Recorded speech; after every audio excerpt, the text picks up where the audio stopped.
Let me say I'm a native Alabamian. I was born in Etowah County. I now make Madison County my home. Somewhere in between there, I left Alabama for Tennessee and later Texas, but returned to Alabama because this is where I wanted to be. This is where I wanted to raise my family. This is where I want to live for all eternity, is in Alabama. I'm a product of the Alabama public school system. Having gone to school in the great city of Gadsden, I'm sure you could tell I'm from the city of champions. That's Gadsden, Alabama, on the banks of the Coosa River. I left Alabama to attend college. I attended Fisk University in Nashville, Tennessee. If I could go back to any day in my life, it would be the very first day that I was on the campus, and I would be willing to relive all 4 years. It was a wonderful experience. I made lifelong friends. Many of the people I talk to on a daily basis are people that I met. They have been the people that have been able to help guide me through the years, and the people I've also been able to lean on. You know, the ones you can cry with, the ones you can take your shoes off with. Those are the kind of friends that I'm talking about. Which led to your education, your post-secondary education in law school. Tell us about that. I'll be more than happy to tell you about that. Having completed Fisk University, I received a job with Sears. I went to Pensacola, Florida, and in Pensacola, Florida, I served as personnel manager, and ultimately I was transferred to Huntsville to be the personnel manager here, and that's where I met my husband, Eddie Sherrod. We met on the campus of Alabama A&M University. It was not a pleasant beginning, but we managed to be together now for almost 45 years. And once married, retail was not one of those career paths that lends itself to raising a family. I moved to Texas. He received a job in Beaumont, Texas, and I enrolled at the University of Houston Law School. Growing up in Gadsden, Alabama, there were no black lawyers in town. I didn't know a lawyer. When I needed 2 lawyers to put on my application, I had to go to someone that my mother worked as the housekeeper for, because she was a lawyer. And she said, "Oh, not only can you do this, I think you would do this well." She was very encouraging. So I enrolled at the University of Houston, Texas, for law school. Law school is a 3-year journey.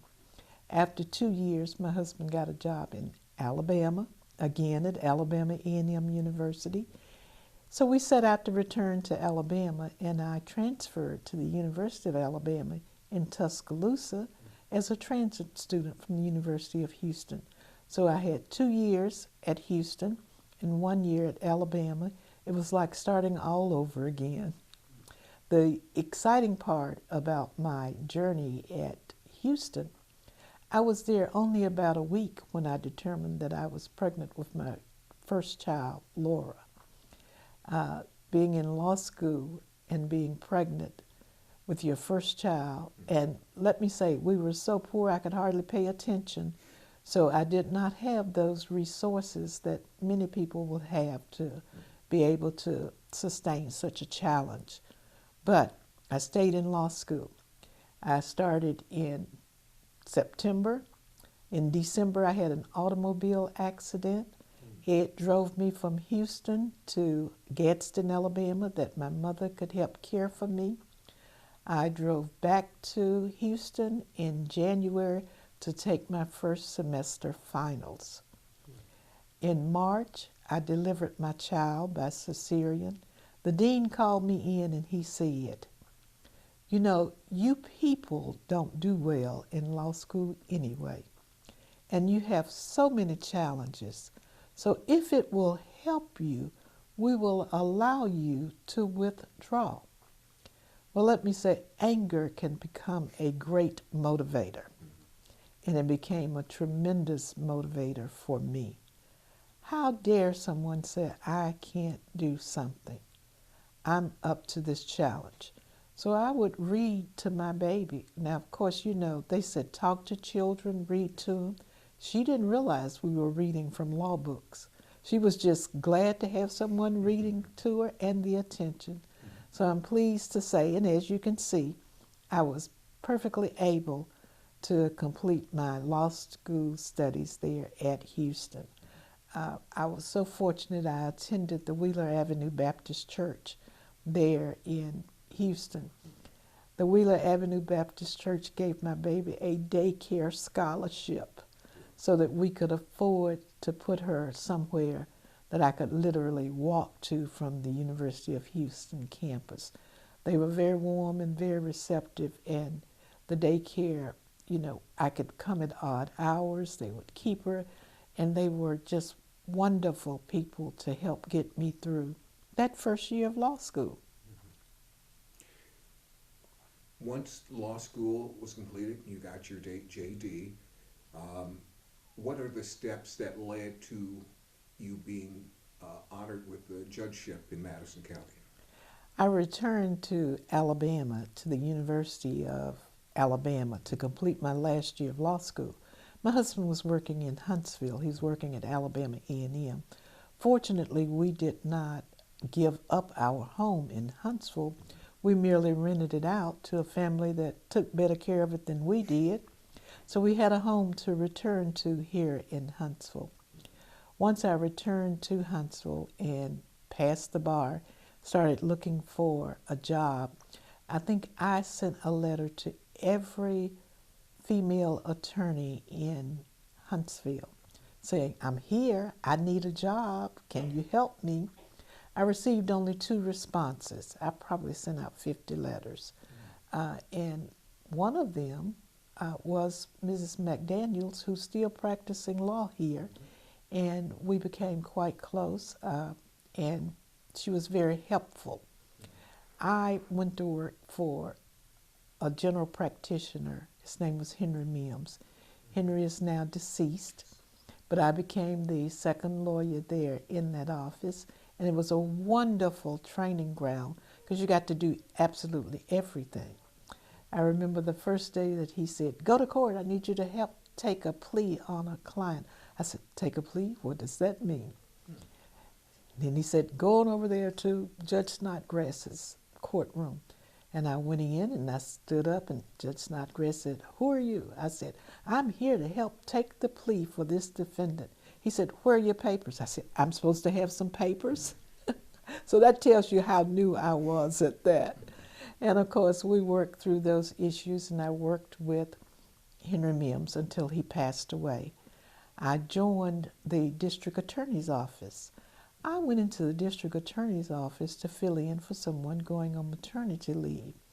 District Attorney Bud Kramer liked my work. We became quite close. He became a great mentor for me, and I became permanent in that office.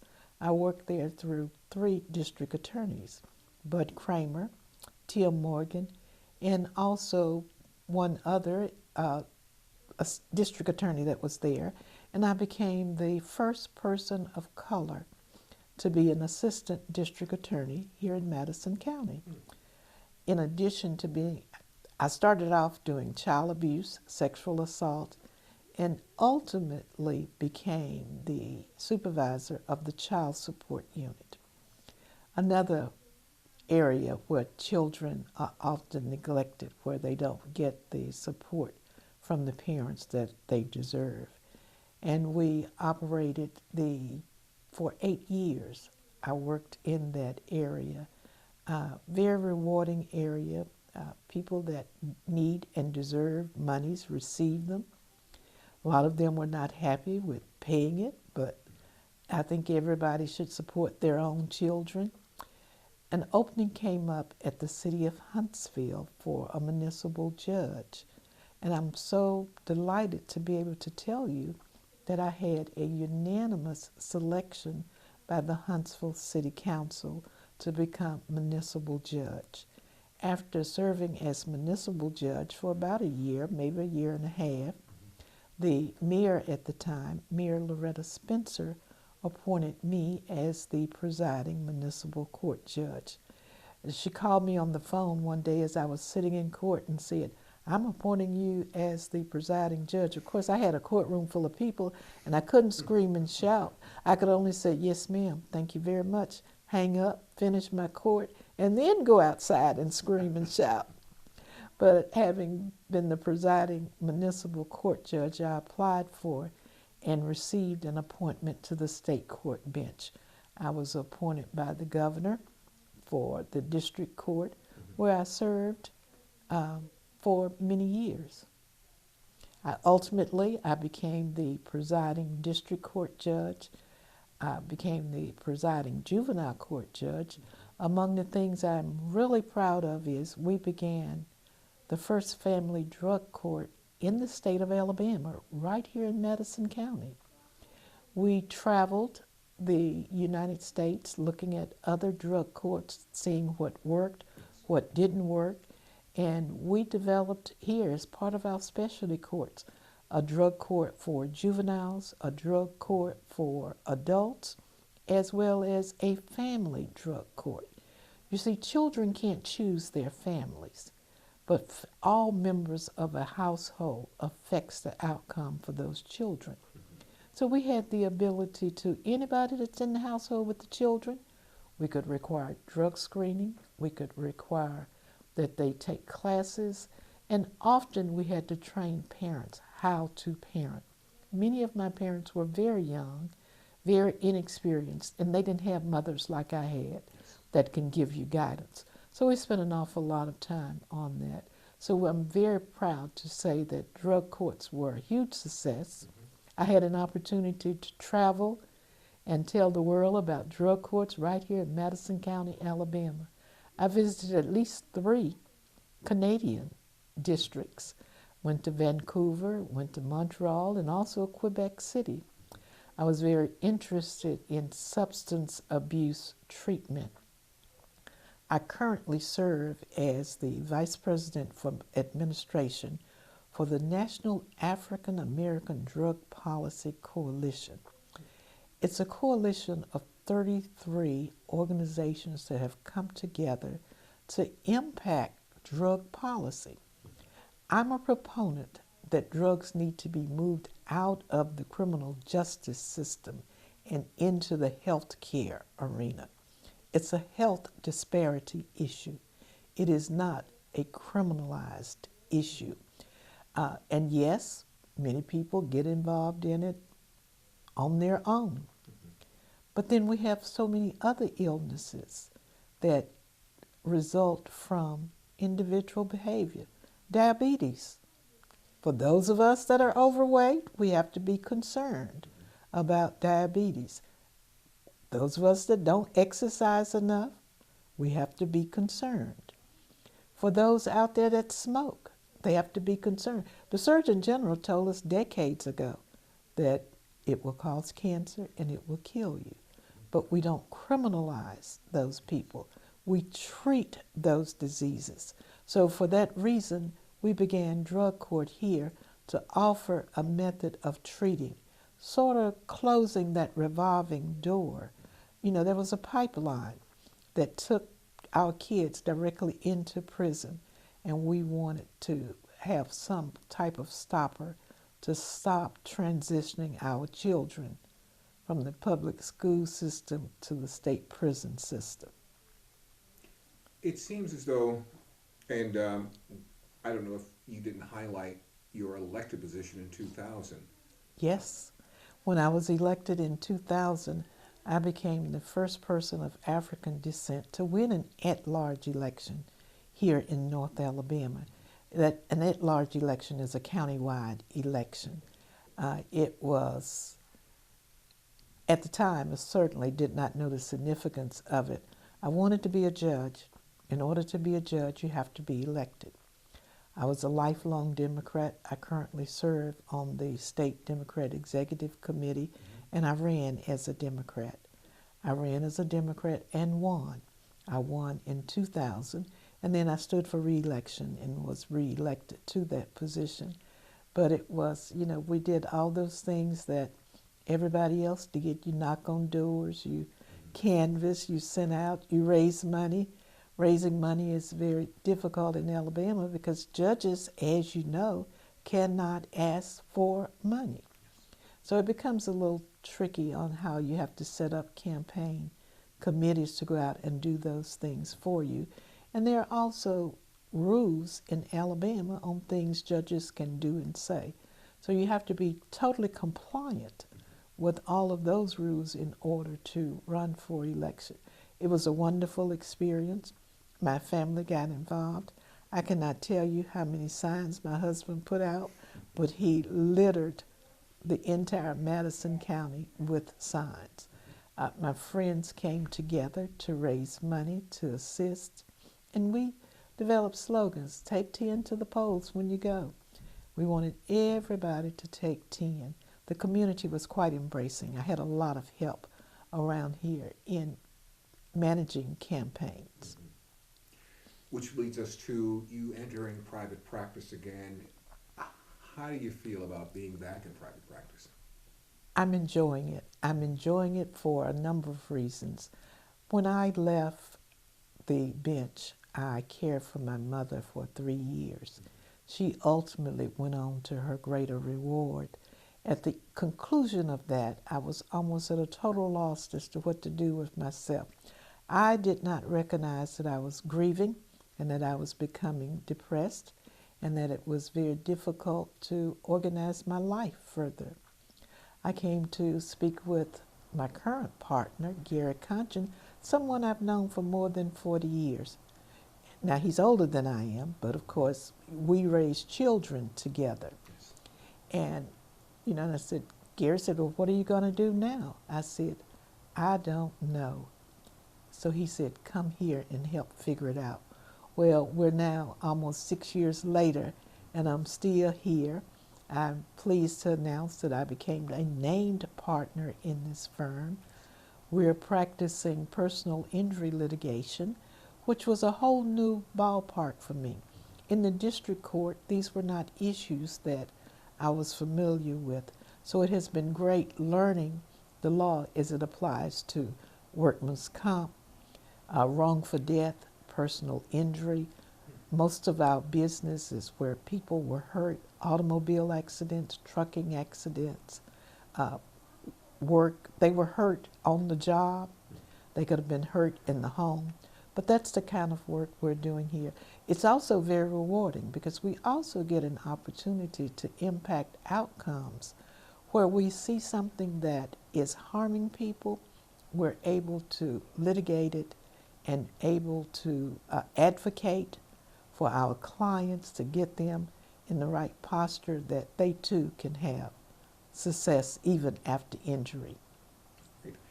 Which brings us to now, and it seems as though you continue to stay active in the community and on boards, and of course the great Alpha Kappa Alpha sorority incorporated also. Yes, yes.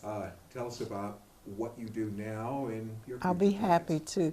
In fact, my husband, each day when I get ready to leave home, he'll say, do you have a meeting today? How many meetings do you have today? Because there are days when I have more meetings. COVID taught us that we could have meetings on the computer, so we do an awful lot of meetings on the computer. Yes, I am a very proud member of Alpha Kappa Alpha sorority. I'm also a very proud member of the Greater Huntsville chapter of the Links, both of which are service organizations. Service is what I do. Someone once said service is the rent you pay for being here on this earth. So I attempt to try to pay those services. Just yesterday, I attended a meeting of the Huntsville Museum of Art's Foundation Board, which I serve on. I also serve on the National African American Drug Policy Coalition Board. So, it is tedious. Yes, it keeps you focused, but I think if all of us were to invest some time and some sweat equity into our community, what a much better place it would be. Mm-hmm. Most recently, the city of Huntsville appointed another woman of color as a municipal judge following your legacy. How do you feel about that? Well, let me say that Sybil Cleveland came to Huntsville to work at child support with me. She left Birmingham to come here, and we worked together for many, many years doing wonderful things. In fact, She's going to be honored just next week in Birmingham for many of her contributions, mainly with the mental health court. She worked with veterans courts and mental health courts and began a mental health court at the city of Huntsville. So our legacy of services, as well as attempting to refine the court system to make it more user-friendly, that we are not just there to incarcerate people or to collect fines, but we want to also impact lives positively. We want to put them on the road to success as much as we can. I am extremely delighted to know that Judge Cleveland, who has worked with the city of Huntsville for a number of years, and also the presiding judge at the city of Huntsville now, Judge Lonzo Robinson, both are persons of color.